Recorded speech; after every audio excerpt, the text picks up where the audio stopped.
pleasure to introduce Professor Peter Rossing. He's a clinician researcher devoted to complications in diabetes, and he has been focusing on renal and cardiovascular complication. Since 2007, he has been a chief physician and manager of the Steno Diabetes Center in Copenhagen. He's a professor in diabetic angiopathy at the University of Copenhagen. And you have co-authored more than 650 papers. And now you will present a talk on obesity as a risk factor for CKD progression. And now we will discuss the role of GLP-1 receptor agonists. Please, Peter. Well, thank you very much for the opportunity to be here today and discuss this exciting topic with you. So now we heard about SGLT2 inhibitors in different contexts. And I'm a great fan of SGLT2 inhibitors for the good work they do, but maybe we need additional tools in our toolbox, as Peter just mentioned. And my talk here is going to talk about obesity in relation to chronic kidney disease. What are the potential implications of the growing epidemic of obesity on the risk for chronic kidney disease? And I will talk a little bit about as well the opportunities for intervention, and I will give you a little hint on GLP-1 receptor agonist in relation to obesity.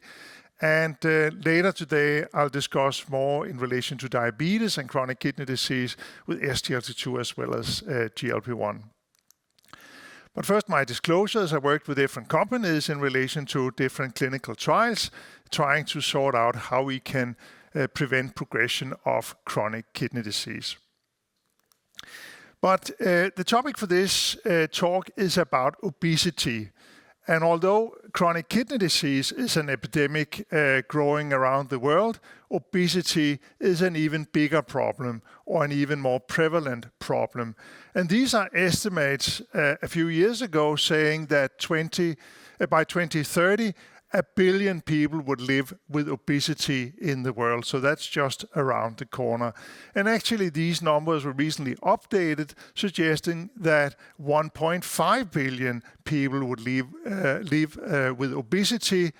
And that is, of course, a big problem, as this is really causing a lot of comorbidity, including, as I'll discuss, CKD. And if we go to countries like the US, the prevalence of severe obesity is really a big issue, with 50% having obesity and 25% having what's called morbid obesity. So in that sense, this is a big concern. Now, associated, you could say, with the increase in obesity is the increase in diabetes, because obesity is a driving factor for the risk for particularly type 2 diabetes around the world. And these numbers are just showing that around the globe, diabetes is affecting more than 500 million people, and that's also going to grow, unfortunately, according to all estimates. And these estimates are also all the time being updated, with even more people expected to develop diabetes. So obesity and diabetes are big problems, and these two conditions are related to the increase in chronic kidney disease. As you know, chronic kidney disease is expected to affect around 800 million people currently. Of course, there are some uncertainties to these estimates, but indeed a big global problem. And it is increasing on the ranking list of, you could say, causes for mortality in the world, and is expected to be the 5th or 4th leading cause of mortality in near future. And as you can see on this graph, there is an overlap between, as I mentioned, obesity, chronic kidney disease, diabetes, and cardiovascular disease as well, as many of the patients with obesity and diabetes will die from the high risk of cardiovascular disease before they develop kidney failure. And you can say this overlap between the different conditions, cardiovascular disease, type 2 diabetes, and chronic kidney disease, is being increasingly appreciated. And a driver of this, you could say, is obesity. So obesity is becoming an increasingly appreciated factor as well. It's a factor that is, as I mentioned, growing in size, but also a problem where potentially we have new opportunities for intervention, which could perhaps help us targeting these complications, both cardiovascular, diabetes, and kidney complications. This is also appreciated in, you could say, recent chronic kidney disease, cardiovascular and metabolic triad being described by the American Heart Association, where they describe metabolic risk factors and chronic kidney disease, where chronic kidney disease has been included as an important risk factor driving the development of ischemic heart disease and heart failure. And you can say as a stage 0 is a poor lifestyle, including obesity, driving these factors leading to diabetes, kidney disease, cardiovascular disease. So indeed, obesity is a growing problem, and it's associated with cardiovascular disease as well as kidney disease. And you can say, well, how is it that obesity is causing chronic kidney disease? Well, part of the explanation is probably that obesity is driving, you could say, microinflammation, which from the adipose tissue leads to inflammation in other parts of the body, which can be the vasculature as well as kidney and heart. And you can say the fat accumulation is associated with hypertension, with dyslipidemia, and insulin resistance, factors that are important to drive the kidney, cardiovascular, and also liver metabolic outcomes that we are talking about, which are increasing in line with or as a consequence of the increase in obesity. And you can say part of the problem is that you can have healthy adipose tissue, which is maybe not harmful, and typically you can say the adipose tissue under your skin is considered relatively harmless, whereas the visceral adipose tissue is inflamed, causing you can say an unhealthy condition with inflammation, and then leading to, in addition to inflammation in the vasculature, insulin resistance, leading to diabetes and also impacting the liver and causing metabolically associated liver disease. So when the healthy adipose tissue turns unhealthy and aggressive, that is a driver of inflammation and cardiovascular and kidney complications. So there is, you can say, on one way, a link through diabetes, hypertension being increased as a consequence of obesity, but probably also a direct consequence of adipokines from adipocytes driving kidney disease through direct action, for instance, on podocytes, which has been described. So chronic kidney disease is a consequence both of the excess hypertension and diabetes, but also due to the inflammation, due to the effect of adipokines on the kidney. And therefore, we have kidney disease as a consequence of the increase in obesity. Now, if in order to say that adiposity or obesity is driving kidney disease, you could say, what if we reverse obesity? Can we do something about the risk for kidney disease if we reduce obesity?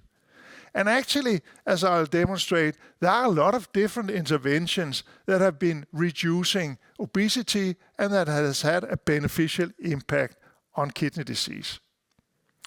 Now, this is from the Look-AHEAD trial. Look-AHEAD was a trial which randomized type 2 diabetes patients to exercise and weight loss compared to standard of care with the aim to reduce cardiovascular outcome.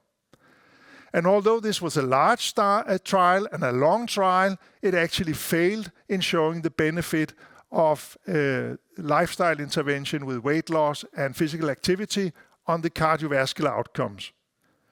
Despite this, as a secondary outcome, they also assessed progression of kidney disease. And here there was actually a benefit. And this has been shown here, where there is less progression of kidney disease, although this has been discussed because you could say, well, it was not a kidney trial, it was a cardiovascular outcome trial, so the assessment of kidney function and so on can always be discussed, and it was not a kidney population with obesity. It was a cardiovascular type 2 diabetes population, but as you know, this is a population with high risk of kidney disease, so interesting that there was this benefit. And actually, if you split the population into those that had a long time into what was considered a beneficial weight loss, meaning more than 7% weight loss, compared to those with a short time with beneficial weight loss, then actually the more beneficial weight loss you had, or more time you had with beneficial weight loss, the higher the likelihood to reduce progression of kidney disease, suggesting that there is some kind of interlink between reducing obesity through exercise and lifestyle. And you can say that's the ideal way to target obesity. But as you will also know, maybe the most complicated way to be successful in reducing obesity. So you could say obesity may drive kidney disease, and if you can target obesity with lifestyle, you may be able to do something about it. And that's also why if you go to the guidelines, either for diabetes and kidney disease or for chronic kidney disease, then lifestyle is the foundation. So you can say on top, healthy lifestyle with a healthy diet, physical activity, no smoking, and a good control of weight is the foundational therapy or lifestyle intervention on which we can build the pharmacological intervention, you can say. But as I mentioned, this is also complicated because sticking to a healthy diet and losing weight is often complicated. And even if you are successful to reduce weight, then to maintain the weight loss is often the really big challenge for people. So you may turn into weight-losing drugs that can affect your body weight and can make you lose weight. And what happens then to kidney function? Well, this is from a trial testing lorcaserin. That was a drug which was suggested to be used as a weight-losing drug. And as you can see here, the risk for kidney disease progression was reduced after 1, 2, and 3 years with lorcaserin compared to placebo in this trial. Now, lorcaserin had side effects, and eventually this was given up. So you can say it worked on weight, it worked on albuminuria, but it didn't really work, you could say, going forward. And also the weight loss with that drug was a bit modest, and that was a problem with many of the weight loss drugs we had in the past, that they had side effects, and the benefit on weight reduction was kind of modest. So you can say optimal way of losing weight, or maybe not the optimal way, but the most significant weight loss can be induced by surgery.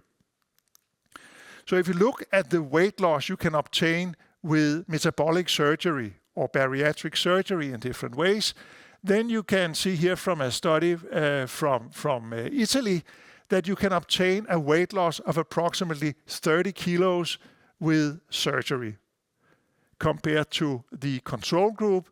And this is from a study where they randomized people with type 2 diabetes and obesity to medical therapy or weight loss surgery in 2 different ways.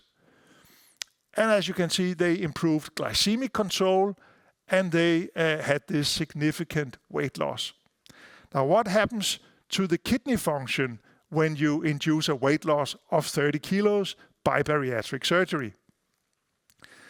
Well, maybe it's hard to read from the back, but I can tell you that in the medical therapy, the group, which was a relatively small group, 15 people, they lost 18 milliliters per minute during 10 years of follow-up. But in the group that had surgery, Huang-Hui bypass surgery, they had no decline in kidney function. And that was corresponding to stable weight or small weight loss in the medical group, and this 37 kilos of weight loss in this surgery group. In the other surgery group, they had a in-between reduction in kidney function, more like in the medical therapy group. So maybe it matters how you do the surgery for the kidney. Now, there is, however, a problem that we need to consider when we discuss weight loss and kidney function estimates. Because when you lose kidney function, or when you lose weight, you lose muscle mass, and that affects serum creatinine, which is used in these studies to assess kidney function. So that means that actually we did a small study where we tried to assess kidney function in different ways, either with an isotope technique that where we infused a tracer to estimate or measure kidney function, and we compare that to estimates based on creatinine or based on cystatin C, or a combination of cystatin C and creatinine. And in most of the world where creatinine is used, as you can see, that means that there is a big problem, because when you lose 27 kilos, that means you also lose a lot of muscle mass. And if we estimate the kidney function, and maybe it's easier to see here, then actually the estimated change in kidney function is much bigger using creatinine than the real change in kidney function, using either measured GFR or a technique using cystatin C. Now here in Sweden, cystatin C is maybe one of the places where you use cystatin C the most. So therefore it may be less of a problem here in Sweden, because this and other studies demonstrated that if you use cystatin C, then you get the kidney function right. But if you use creatinine, you get it wrong when you have a significant weight loss. We did some other studies showing that if you have moderate weight loss, not this 37 kilos, but let's say 5 kilos, then it's not a problem with creatinine. Or at least it's much a smaller problem. So when the previous study with metabolic surgery said that you had a 37 kilo weight loss and you had stable kidney function, that may actually be an artifact. So we need to measure kidney function or use cystatin C. Then going to SGLT2 inhibitors that you heard about in the two previous talks. And these are just data from the DAPA-CKD study, one of the studies testing SGLT2 inhibitors in chronic kidney disease, where we looked into subgroups of different body mass index to see if SGLT2 inhibitors work independent of obesity. And yes, SGLT2 inhibitors work independently of obesity. As Natalie talked about in the previous session, SGLT2 inhibitors seem to work consistently across most of the subgroups. Also in these different subgroups based on BMI, there is a protective effect of the SGLT2 inhibitor in all subgroups. So that's of course nice to know that we can use the SGLT2 inhibitors in lean or in obese subjects. Another group of medications that have been recently showing benefit in type 2 diabetes and kidney disease is non-steroidal mineralocorticoid receptor antagonist, finerenone. And we did a similar study where we looked into finerenone and the effect on kidney disease based on obesity, either based on waist circumference or BMI. And again, it may be difficult to see from the back, but the conclusion is easy. It works across subgroups, both on the kidney and cardiovascular outcome, independent of the degree of obesity. But coming back to weight loss, where I said that most of the drugs we had in the past were not really very efficient in inducing weight loss. But that has indeed been changing recently, as I'm sure you are aware, unless you have been on another planet. Because GLP-1 receptor agonist or incretin-based therapies have now demonstrated weight losses both in obese non-diabetic subjects as well as in obese type 2 diabetic subjects that are approaching the weight losses you can see with bariatric surgery. We are still not at 37 kilos on average as weight loss with these drugs, but we continue to see GLP-1 receptor agonist, then dual agonists with GLP-1 and GIP, and triple agonists, including also glucagon agonists. And these agents produce larger and larger benefits on weight, and even more drugs are on the way. And now, if you don't have diabetes, a weight loss of 20 to 25 kilos has been obtained with these drugs, whereas if you have type 2 diabetes, the weight losses are a bit smaller, in the range from 10 to 15 to 20 kilos. So that means we can now induce weight loss both in obesity without diabetes and with diabetes, and thereby reduce the problem of obesity. Now, what happens to the kidney if you reduce or you use these incretin-based drugs? Now, this is from the LEADER trial and the SUSTAIN 6 trials using 2 GLP-1 receptor agonists in type 2 diabetes with cardiovascular disease. So this is not used with the purpose of weight loss, and it's not the doses used for weight loss, but it is GLP-1 receptor agonist used as a diabetes medication, and this trial showed cardiovascular benefit. They were initiated these trials to show cardiovascular safety, but they actually showed cardiovascular benefit. And with this analysis, it was looked into what happens to the kidney. And I'll talk more about GLP-1 and the kidney after the break. But as you can see here, I'll just introduce this and saying that there's less progression of kidney disease in these trials, but only when you include albuminuria as part of the endpoint. So this means it's a composite endpoint including either progression to overt albuminuria or loss of kidney function or kidney failure. And what is driving the significant effect in these populations is the benefit on progression of albuminuria. This is not kidney trials, it's not kidney populations, but it's cardiovascular outcome trials in type 2 diabetes with established cardiovascular disease. Now, what if you don't have cardiovascular disease, but you have obesity, and you use the obesity dose of GLP-1 receptor agonist, where you can obtain these weight loss of 15 to 20 kilos that I talked about before? What happens then to the kidney? Well, actually, we don't know much about the effect of GLP-1 in non-diabetic kidney disease or in obesity as such. There has been hints that it reduces albuminuria from different trials testing the weight loss effect of these drugs. But I'll show you for now data from the SELECT trial.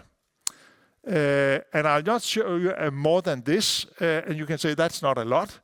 But what I can show you is that SELECT, which was a trial with 2.4 milligrams of semaglutide, so the weight loss dose of semaglutide in obese patients with a history of a myocardial infarction or cardiovascular disease, so established cardiovascular disease, and obesity meaning a BMI above 27.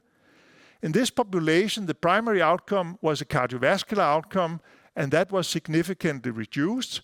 So that was presented, this SELECT trial in November last year, and published, as you can see here, in the New England Journal of Medicine.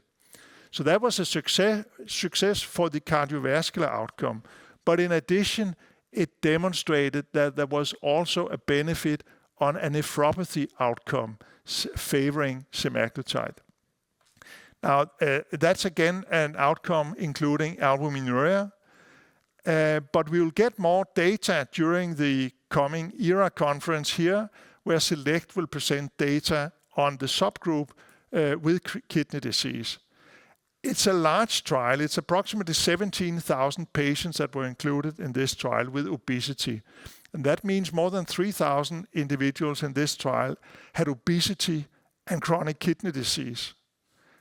And we are going to learn more about the effect on the kidney disease. I don't know the data, so I cannot share the data with you, and even if I knew, I was not allowed to, but I actually don't know the outcome of this trial on kidney function. But this is going to be super interesting because it will be the first non-diabetic kidney outcome data from a large population with CKD, obesity, and a significant weight loss induced by a GLP-1 receptor agonist. But we are going to learn more about that soon. So to sum up, obesity is increasing dramatically, and it's associated directly through and indirectly, you could say, with chronic kidney disease.